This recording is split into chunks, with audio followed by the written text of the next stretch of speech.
Hello, guys. Thank you very much for joining in. Hi, this is Ganesh Naik. I help finance professionals and students to excel in their career and become a better version of themselves.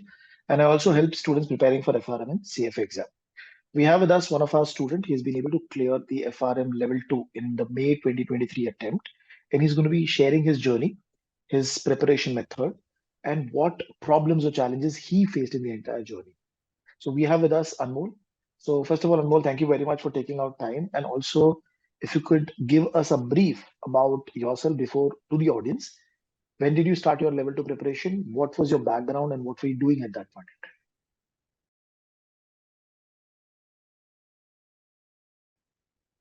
Thank you, sir, for inviting me here. I gave my level one back in 2021.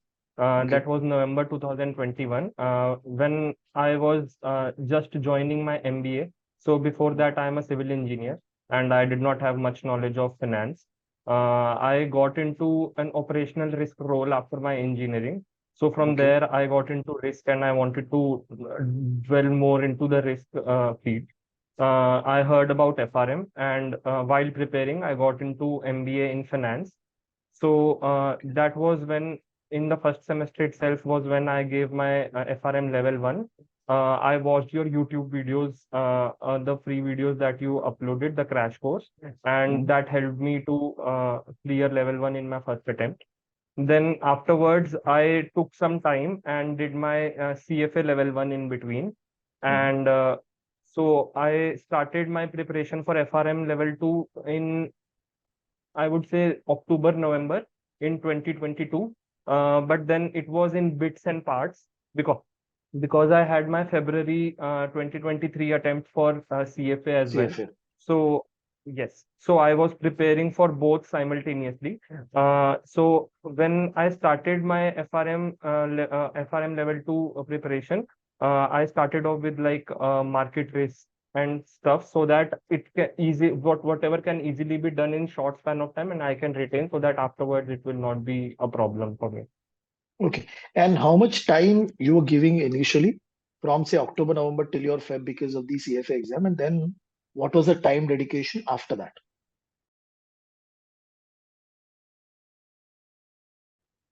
When I started, I would say it was a 2 month preparation that time, from October to December, uh, majorly, and I gave quite good amount of time, 6 to 7 hours, where I started off with two subjects simultaneously because as I saw that the curriculum was very vast and it was very theoretical. So I thought that doing one subject might get boring for me in because it was more theoretical stuff, and we as engineers were more comfortable with the quantitative stuff. Right. I started off with operational risk and market risk simultaneously.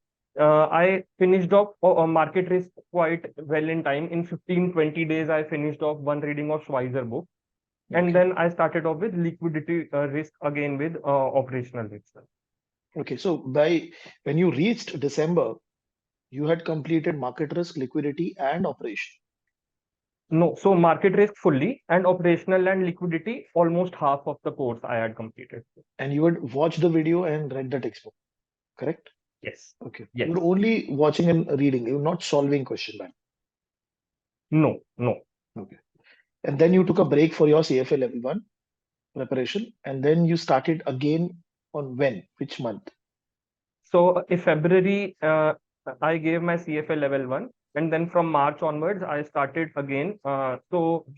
It in the starting, you take time to to make a habit to sit. So it was gradually that I started, but at the same time, I had that pressure that in May I already have registered for the exam, and given it is a 97 chapter course, so I have to complete it anyway. So I started off with credit risk this time because my market risk was done, and liquidity also I had some idea. So I wanted to just touch upon first of all the books so that nothing is left, and then whatever is left in bits and pieces, I would cover that in the end. So I started Okay. off with credit risk and investment risk. Okay. And that immediately started after your CFA level one. That means in March. Yeah. Yes. Right. And So what was in the March I time? started.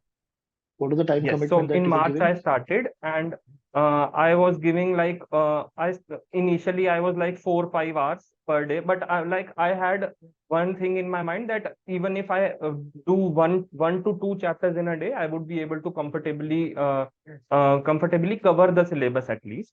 So I Hmm. used to take it at that sense that one chapter per day or two chapter per day like this. And however, whatever the time was permitting me, I started with that. In between I had my joining, so I started off with my job in April. So I had my joining also, and then some trainings for the job. So when my job started, it became more difficult to take out time. Right. But after the job, I used to take like 4 5 hours somehow a day, because till April I was in a condition that if I do not complete the syllabus now, it's now or never. So uh, Okay. that So time the motivation was before you joined the job, how much percentage of the portion was completed? 50%. Oh, Not more than 50%.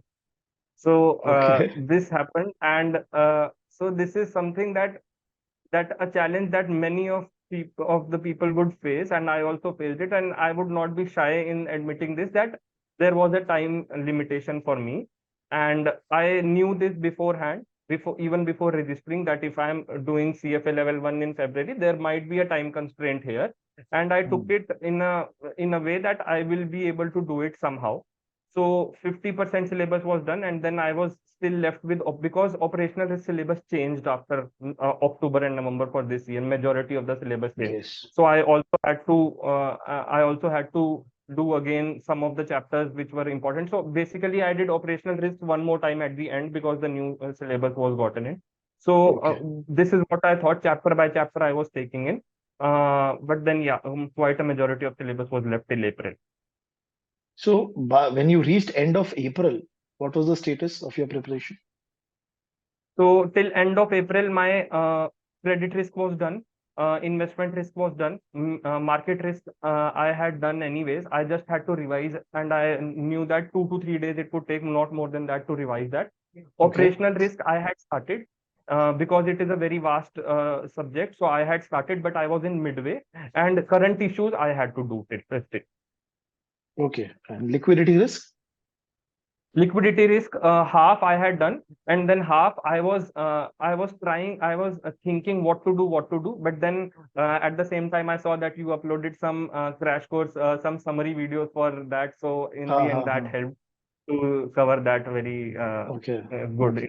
Yeah.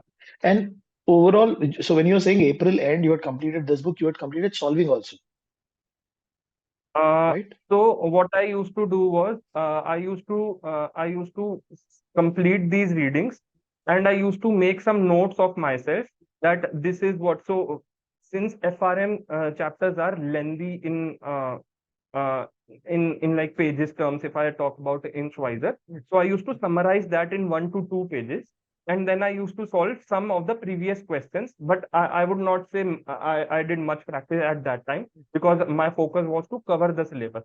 So whatever Okay. topic I used to think that this is important, or whatever you used to say that this is important, I used to focus on that, sort two, three Hmm. questions on the same lines, and then move forward. Okay. And how many mock papers did you solve before the exam? So my exam was on 20th of May. So since till April end, I had covered like 2 3 4 books. So I am majorly focused on revision for the first 10 days of May. So Hmm. market risk I did revision. Then operational risk I read my notes 2 3 times, because those were something that I felt that it is difficult to retain, and the more I understand, because it is very interlinked also, the chapters that are there.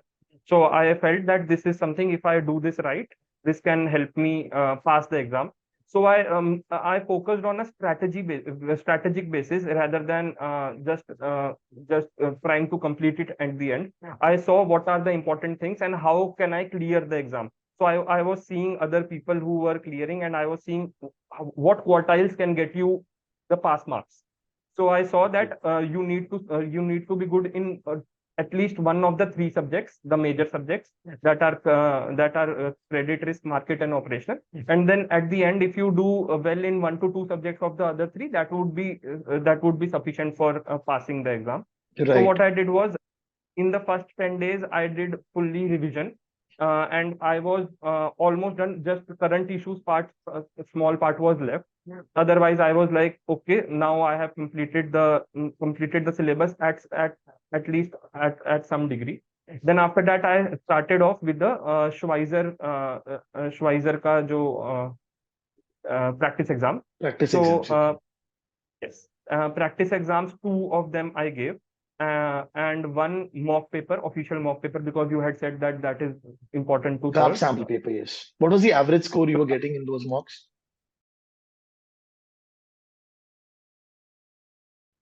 I was getting around 39 to 40 out of 80. Wow. And in the first exam, when my job was going on, I could not get time to fully sit for 4 hours. So the first paper that I solved like question by question. I was seeing what type of question are there. And then at the end, I saw how much did I do right. But then when I was doing guard sample paper, I thought that this is something serious. So I need to spend some time there. I sat there for like 3.5 hours, and I did, and that also like 39, 40 marks I was getting. So our average score was 40. And then when you went to the exam, what happened in that first 1 hour? Which means, uh, how was it? Was it very difficult? Was it very easy? What was it?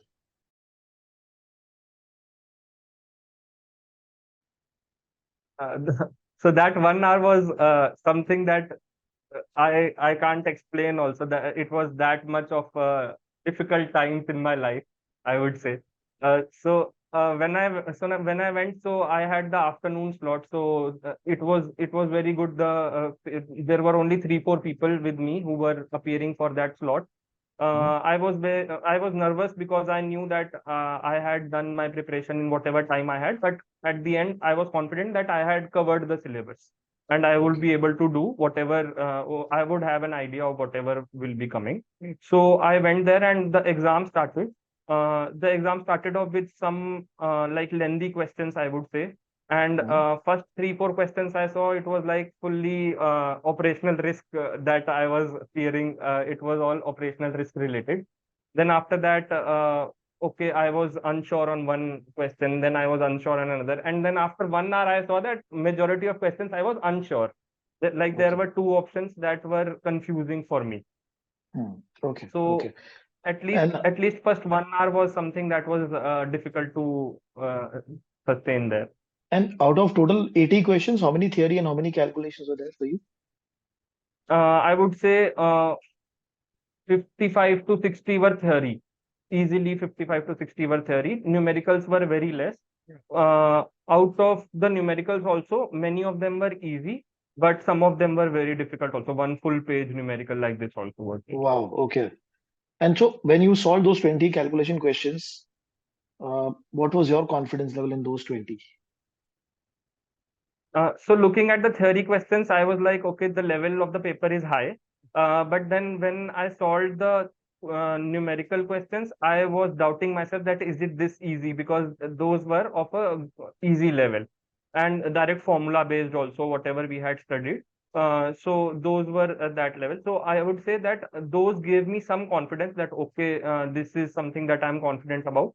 In Mhm. theory also, some of them were easy, I would say. Market risk and credit risk saved me.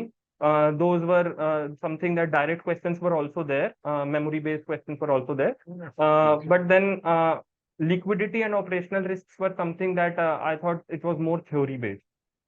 More scenario based or more understanding based. Yes. Okay. So when you came out of the exam, what was there any number in your mind that you will be able to complete this much correct in the exam?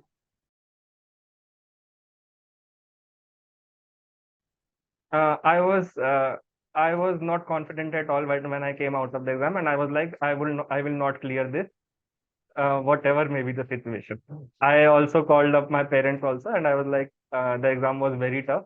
I had very little time, but even if I had 1 year time also, the exam would have gone the same way. I think the question level of the questions were such that anyone would face difficulty there, and I would not clear the exam. I told them like straight away there.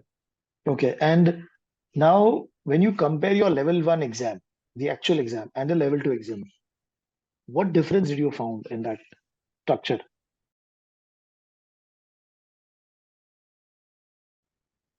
I think the structure was more or less the same, as in theory was dominating there also and here also. I would say the difficulty level was high, and the understanding you need for questions to understand was much more needed in level two. Level one also, as we see that the course is also an outline of different things, and also I was more comfortable with the options and all the stuffs that was there because I being an engineer, so I understand that much. Here it was more theoretical, so the preparation needed much more time, much more in-depth understanding. So Mhm. in the starting only, I decided that I will take your full-time course this time. So because this needed a much more of an understanding, and crash course would not work for me, Right, right, maybe. right. And with respect to the overall approach, I mean, for preparation, so you were only watching the videos, the Swagger book. Apart from Swagger book, did you refer any other material? No. No. So I did not have time also. And also I understood that the more I look here and there, and the more I might get confused because this itself was so much of in-depth and confusing. So I did not take much of my chances, and I stuck only to Schweizer notes. Okay, okay. And then what are the quartiles that you have got now? So I got 1, 2, 3 and 2, 1, 4. So first three books, very good quartiles. I mean, third quartile for book three, which is operational risk. So you said one, two, three, and then 2, 1, 4. two, one, four. Okay. So basically, current issues, fourth quartile. Again, weightage is very low, so not that much a problem. But investment management risk, you got first quarter that is very impressive. And overall, what has been the reaction of people now around you when they've seen the result, your colleagues and all, So everybody? actually, my reaction was something that because I did not expect that this, but only thing was that when I was hearing the reviews of other people, everyone was saying that this is tough, and everyone was saying that it was difficult for them. So I Hmm. just had one thing in mind, that there might be a chance that I clear it because it was tougher, and this is relative grading, and the passing percent we know that it is on the higher side. So Right. I had just had some hope that I might clear, but then it was fully unexpected to get to first quartile in two subjects. So it was good, and I finally said that okay, finally FRM is done. Even my parents and friends were also good, so they have been supported in this journey because I had to give time to this, like after even after my job and all. So they were always supportive and encouraging. So they were very happy once I get that. Okay. And now, if I ask you that, give three tips to students who are preparing for FRM level two from your experience, what will that be? So I think first thing would be that you should not stop your hard work. Always remember. So this would be a journey that would take some several months to prepare and also to clear the exam. Always remember why you started. That why should be important. In long term journeys, often we forget that why and we get tired. So I think that hard work should never stop.